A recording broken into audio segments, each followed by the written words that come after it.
Hi friends, welcome to my channel. నేను మీ Mohan survivor. ఈరోజు నేను మీకు ఇన్సిడియస్ మూవీని ఎక్స్ప్లెయిన్ చేస్తాను. ఈ మూవీ మొత్తం 4 పార్ట్స్ ఉంటుంది. ఈ 4 పార్ట్స్ని నేను 4 డేస్లో ఎక్స్ప్లెయిన్ చేస్తాను. ఈ మూవీలో ఉన్న కాన్సెప్ట్ చాలా బాగుంటుంది. హారర్ లవర్స్ అందరూ తప్పకుండా చూడాల్సిన సినిమా ఇది. ఈ మూవీ రిలీజ్ అయిన తర్వాత ఈ మూవీలో ఉన్న కాన్సెప్ట్ని బేస్ చేసుకుని చాలా మూవీస్ వచ్చాయి. ఏదేమైనప్పటికీ ఈ మూవీ చాలా థ్రిల్లింగ్గాను అలాగే చాలా ఇంట్రెస్టింగ్గాను ఉంటుంది. ఎక్కడ స్కిప్ చేయకుండా ఈ వీడియోని చివరి వరకు చూడండి. ఇక లేట్ చేయకుండా ఎక్స్ప్లెనేషన్లోకి వెళ్ళిపోదాం. ఈ మూవీ బిగినింగ్లో 2 దంపతుల్ని చూపిస్తారు. వాళ్ళ పేర్లు జోష్ అండ్ రినే.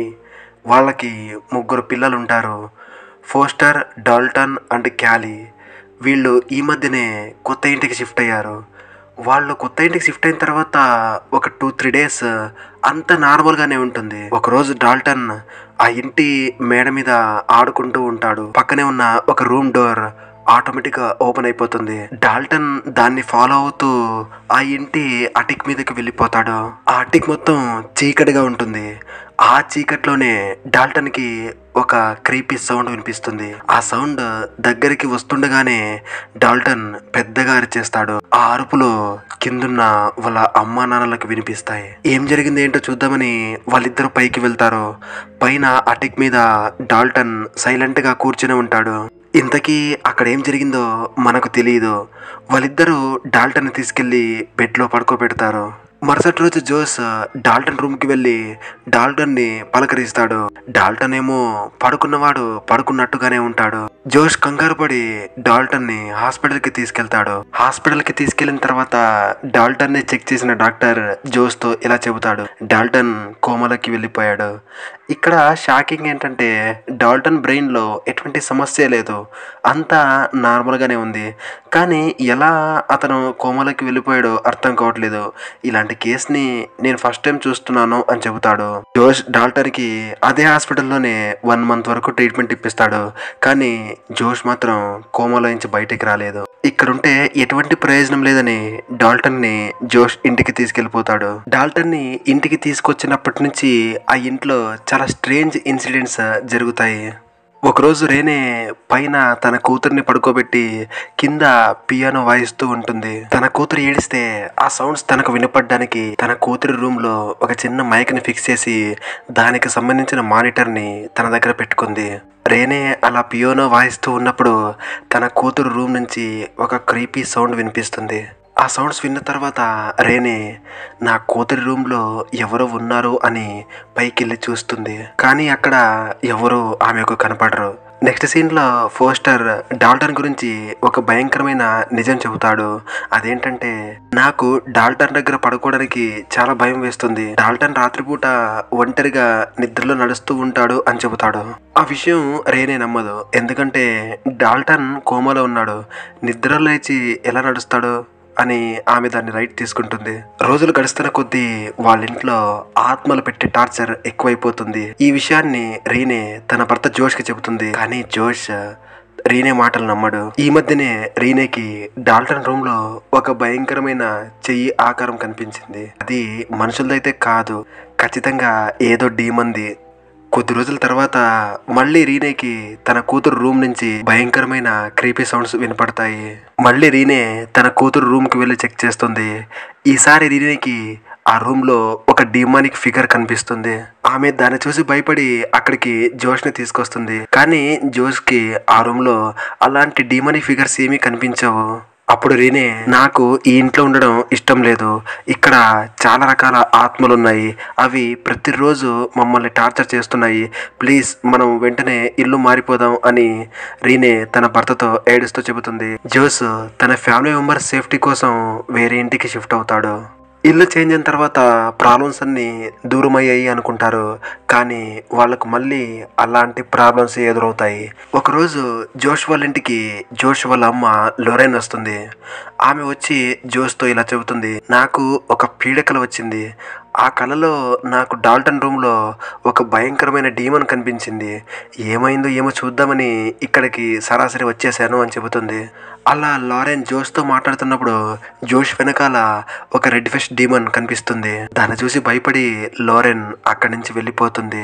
అదే టైంలో డాల్టన్ రూమ్ నుంచి వాళ్లకు ఒక పెద్ద సౌండ్ వినిపిస్తుంది. రీనే గాబరపడుతూ డాల్టన్ రూమ్ కి వెళ్తుంది. అయితే డాల్టన్ రూమ్ లో అన్ని వస్తువులు చెల్లా చెదరగా పడి ఉంటాయి. డాల్టన్ కూడా బెడ్ మీద నుంచి కింద పడిపోయి ఉంటాడు.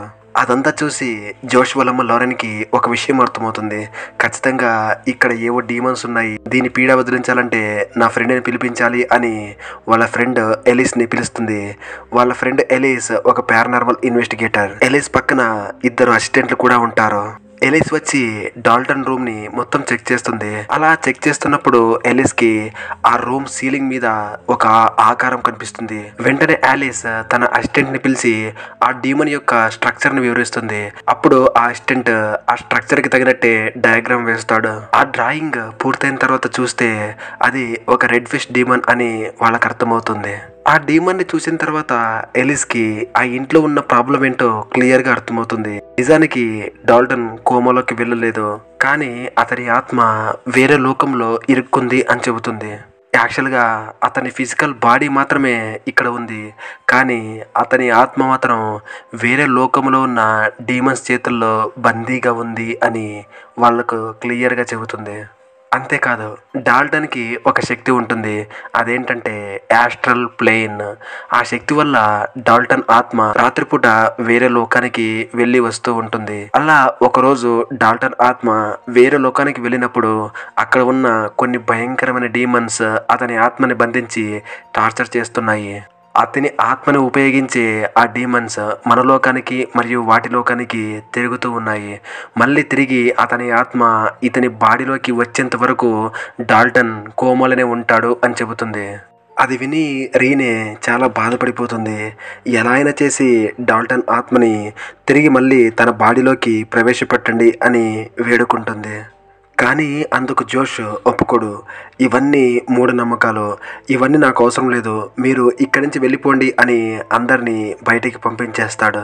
2-3 డేస్కి జోష్ కూడా ఇదంతా ఆత్మల పనే, నా కొడుకు డాల్టన్ ఆత్మ వేరే లోకంలో ఉన్న డీమన్స్ చేతుల్లో చిక్కుకుంది అని నమ్ముతాడు. తర్వాత ఆలిస్ని మళ్ళీ తన ఇంటికి పిలిపించుకొని మీ పని పూర్తి చేయండి అని చెబుతాడు. ఏలిస్కి వేరే లోకంలో ఉన్న ఆత్మల్ని కాంటాక్ట్ అయ్యే శక్తి కూడా ఉంటుంది. ఆమెకు ఉన్న శక్తితో ఆ డీమన్స్ మధ్యలో ఇరుక్కుపోయిన డాల్టన్ ఆత్మను కాంటాక్ట్ అయ్యి అతనితో మాట్లాడుతుంది. ఇంతకీ నువ్వు ఎక్కడున్నావు, అసలు నిన్ను బంధించిన ఆ డీమన్ ఎవరు అని అడుగుతుంది. అందుకు డాల్టన్ రెడ్ ఫిష్ అనే డీమన్ నన్ను బంధించింది, నాకు టార్చర్ చూపిస్తుంది, ప్లీజ్ నన్ను కాపాడండి అని వేడుకుంటాడు. ఏలిస్ ఇలా డాల్టన్ ఆత్మని కాంటాక్ట్ అవ్వడం ఆ రెడ్ ఫిష్ డీమన్ కి తెలిసిపోతుంది. అప్పుడు ఆ రెడ్ ఫిష్ డీమన్ ఏలిస్ దగ్గరికి వచ్చి ఆమె చేస్తున్న వర్క్ ని డిస్టర్బ్ చేస్తుంది. నెక్స్ట్ సీన్ లో ఏలిస్ జోష్ కి అలాగే జోష్ వాళ్ళమ్మ లారెన్ కి కొన్ని ఫొటోస్ చూపిస్తుంది. అవి జోష్ చిన్నప్పుడు దిగిన ఫొటోస్. అంతేకాదు ఆ ఫొటోస్లో జోష్ వెనకాల ఒక భయంకరమైన డీమన్ ఆత్మ కూడా ఉంటుంది. అప్పుడు లారెన్ జోష్తో నువ్వు కూడా డాల్టన్ మాదిరిగా చిన్నప్పుడు నిద్రలో లేచి నడిచేవాడివి, నీ అలవాటే ఇప్పుడు నీ కొడుకు డాల్టన్కి వచ్చింది అని చెబుతుంది. ఆ ఫోటోలో ఉన్న డీమన్ చిన్నప్పుడు నిన్ను పోసెస్ చేసి వాళ్ళ లోకానికి తీసుకెళ్ళినప్పుడు యాలిసే నిన్ను సేవ్ చేసింది అని కూడా చెబుతుంది. అంతేకాదు వేరే లోకంలో ఉన్న డాల్టన్ ఆత్మని నువ్వు మాత్రమే వెనక్కి తీసుకురాగలవు, నీకున్న శక్తితో అక్కడికి వెళ్ళి డాల్టన్ ఆత్మని మళ్ళీ మన లోకానికి తీసుకునిరా అని వాళ్ళు చెబుతారు. ఎలిస్ జోష్ని హిప్నటైజ్ చేసి అతని ఆత్మని డాల్టన్ ఉండే లోకానికి పంపిస్తుంది. ఆ లోకంలో జోష్కి తన పాత ఇల్లు కనిపిస్తుంది. ఆ పాత ఇంట్లోకి వెళ్ళిన తర్వాత అక్కడున్న కొన్ని డీమన్స్ ఇతని మీద దాడి చేస్తాయి. వాటన్నిటిని ఎదిరించి పైకి వెళ్ళిపోతాడు. తర్వాత పైన మేడ మీద తనకు ఒక రెడ్ కలర్ డోర్ కనిపిస్తుంది. ఆ డోర్ని ఓపెన్ చేస్తున్నప్పుడు ఒక డీమన్ అతనిపై అటాక్ చేస్తుంది. అయితే జోష్కి ఉన్న శక్తితో ఆ డీమన్ పై రీఅటాక్ చేసి ఆ డోర్ని ఓపెన్ చేసి లోపలికి వెళ్ళిపోతాడు. ఆ రూమ్ లోపల జోష్కి డాల్టన్ కనిపిస్తాడు. డాల్టన్ని ఎవరో ఆ రూమ్ లోపల బంధించారు. జోష్ తన కొడుకు డాల్టన్ని అక్కడి నుంచి విడిపించుకోవడానికి ట్రై చేస్తాడు. అప్పుడు డాల్టన్ అది మనల్ని చూస్తుంది అని చెబుతాడు. అప్పుడు జోష్ వెనక్కి తిరిగి చూస్తే ఆ రెడ్ ఫిష్ డీమన్ వీళ్ళపై అటాక్ చేస్తుంది. జోష్ డాల్టన్ తీసుకుని వాళ్ళ లోకానికి వెళ్ళిపోతాడు. ఆ రెడ్ ఫిష్ డీమన్ కూడా వాళ్ళనే ఫాలో అయ్యి ఆ లోకానికి వెళ్ళిపోతుంది. చివరికి జోష్ తన కొడుకు ఆత్మని తీసుకుని వాళ్ళ ఇంటికి వెళ్ళిపోతాడు. ఆ రెడ్ ఫిష్ డీమన్ కూడా వీళ్ళనే ఫాలో అయ్యి వాళ్ళ ఇంట్లోకి ఎంటర్ అవుతుంది. వాళ్ళ ఇంట్లో ఉన్న మిర్రర్లో జోష్కి ఆ డీమన్ కనిపిస్తుంది. అప్పుడు జోష్ ప్లీజ్ నన్ను వదిలి నా ఫ్యామిలీని ఏం చేయొద్దు అని గట్టిగా అరుస్తాడు. అప్పుడు ఆ చీకట్లోనే ఆ డీమన్ కూడా మాయమైపోతుంది. జోష్ అండ్ డాల్టన్ ఆత్మలు మళ్ళీ వాళ్ళ బాడీల్లోకి ఎంటర్ అవుతాయి. వాళ్ళిద్దరికీ మెలకు వస్తుంది. ఇప్పుడు వాళ్ళంతా ప్రాబ్లమ్స్ అన్నీ క్లియర్ అయ్యాయని సంతోషపడుతూ ఉంటారు. కానీ వాళ్ళకి తెలియని విషయం ఏంటంటే ప్రాబ్లం మొదలయ్యేదే ఇక్కడి నుంచి. ఇక యాలిస్ కూడా ఇక్కడ ప్రాబ్లం సాల్వ్ అయ్యిందని ఇంటి నుంచి బయటికి వెళ్తున్నప్పుడు ఎందుకో యాలిస్కి జోష్ చెయ్యి వేరేలాగా కనిపిస్తుంది. అంటే ఒక ముసలావిడి చెయ్యిలాగా కనిపిస్తుంది. అదేంటో తెలుసుకుందామని జోష్కి తెలియకుండా యాలిస్ తన చెయ్యిని ఫోటో తీస్తుంది. అది చూసి జోష్ కోప్పడి యాలిస్ గొంతు పిసికి చంపేస్తాడు. అలాగే అక్కడి నుంచి బయటికి వెళ్ళిపోతాడు. నెక్స్ట్ సీన్లో యాలిస్ దగ్గరికి రీనే వస్తుంది. యాలిస్ అలా చనిపోవడం చూసి భయపడుతుంది. జోష్ని వెతుక్కుంటూ బయటికి వెళ్తుంది. అయితే జోష్ మాత్రం ఆమెకి ఎక్కడ కనిపించడు. మళ్ళీ ఆమె లోపలికి వచ్చి యాలిస్ తీసిన ఫోటోని చూస్తుంది. ఆ ఫోటోలో రీనేకి మళ్ళీ అదే డీమన్ కనిపిస్తుంది. అంటే దాని అర్థం ఆ డీమన్ ఇంకా తన లోకానికి వెళ్ళలేదు. జోష్ బాడీలోకి ఎంటర్ అయ్యి ఇక్కడే ఉంది. రీనే ఆ ఫోటోని ఆశ్చర్యంగా చూస్తూ ఉన్నప్పుడు అక్కడికి జోష్ వచ్చి ఆమె భుజంపై చేయి వేసి నేను ఇక్కడే ఉన్నాను అని చెబుతాడు. అండ్ మూవీ కూడా అక్కడికే ఎండ్ అవుతుంది. తర్వాత జరగబోయేది ఏంటి అనేది నేను మీకు పార్ట్ 2లో ఎక్స్ప్లెయిన్ చేస్తాను. సో ఫ్రెండ్స్, ఎలా ఉంది ఈరోజు మన వీడియో? నా ఎక్స్ప్లెనేషన్ కనుక మీకు నచ్చితే ఈ వీడియోకి లైక్ చేసి మన ఛానల్ని సబ్స్క్రైబ్ చేయండి. Thank you for watching.